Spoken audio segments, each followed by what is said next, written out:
guys. Welcome to Couple. Please like and subscribe if you like this video.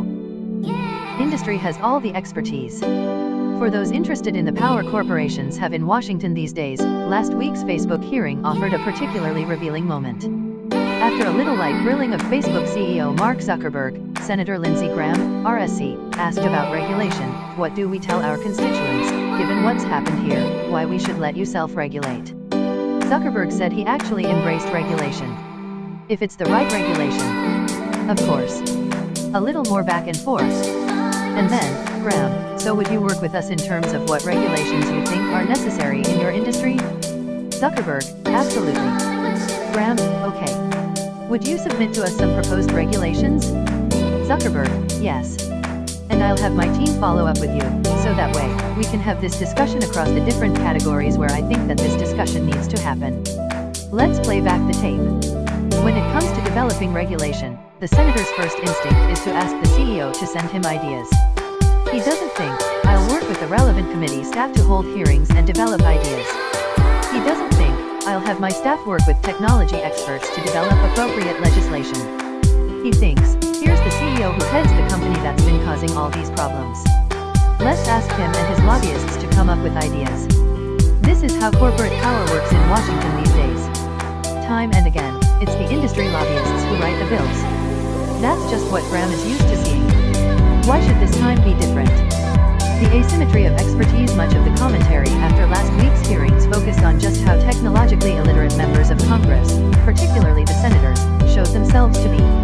Understandably, they are not experts. They are generalists, and many are so old and laden with assistance that they don't use a lot of the technology themselves. But given the wide range of subjects on which they are expected to make decisions as senators and representatives, I can forgive them some doddering confusion about the technology at hand. It is complicated. What I can't forgive them is the knee-jerk attitude that Facebook or any large, powerful company should come up with its own ideas for self-regulation and submit them for approval. Certainly, it's fair that Facebook and its $12 million team of 41 well-connected lobbyists should play some role. But that role should be part of a series of investigatory and information-gathering hearings that take in a broad range of perspectives. I'll admit, I don't know the ins and outs of Graham's office. Maybe he has great technology staffers, even if their efforts weren't reflected in his questioning. But it's safe to say that if you visited most Senate and House offices these days, you'd find a remarkable dearth of relevant policy expertise on the topic. Like most issues Congress has to deal with these days, data privacy and cybersecurity are tricky issues, ones that require considerable expertise to meaningfully understand.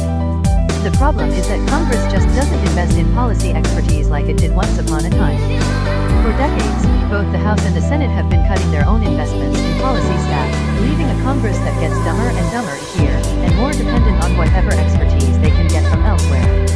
And mostly, as I showed in my 2015 book The Business of America is Lobbying, that expertise comes from business lobbyists.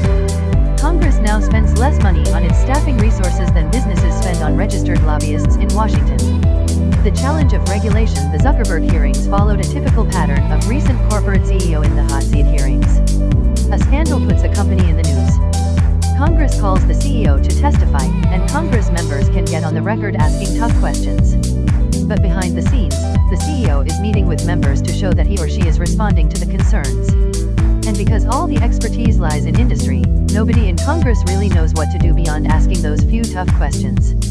Given the current state of Congress, the chance of effective data privacy or online advertising regulation emerging soon is pretty much nil. For one, Republicans and Democrats would have to agree and then decide that coming together on it was more important than scoring partisan points. That's unlikely. But even more challenging is that congressional committees and offices drawing up the legislation would need the independent expertise to understand the complex technological issues well enough to fend off the lobbying onslaught of not just Facebook but also the dozens of other tech companies that have a big stake in whatever comes out and that have hundreds of lobbyists ready to convince any would-be entrepreneurial staffers that whatever they come up with will be full of unintended consequences that will just make the problem worse. Congress should make a serious investment in its capacity to understand and regulate technology, as it should for many other areas of the economy. But until it does, its collective response to the tricky problems of industry regulation will continue to be the Graham treatment. You tell us what to do. You're the expert.